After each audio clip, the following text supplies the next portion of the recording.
Manipur Da Uba Phanglaktraba Atangba Makhalgi Uchek Hatlamba Thengnare amadi LANGDA THURAMBA Uchek ani KALHOURE.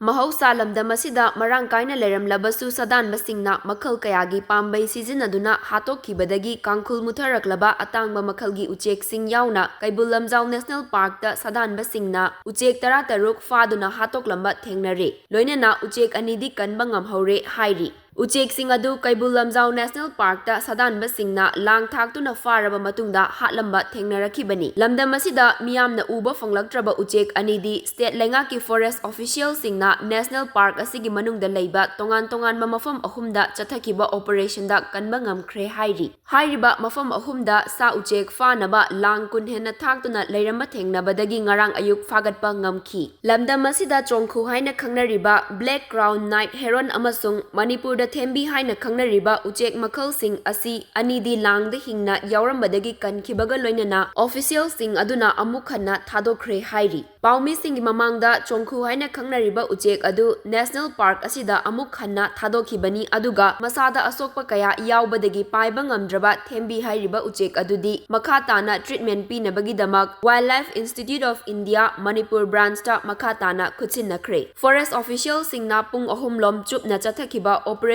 aduda chongkhu ama yauna Uchek 13 langda thuraba matungda Uchek sing adugi manungda lamkhunu maku sekpi sendrang na chingba yawi hairi. Forest official nupi taruk yauna punna state lengaki forest department gi staff kuntra mangana chathakiba drive adu range officer Waikom Kemchangi overall supervision makhada pangthokibani hairi.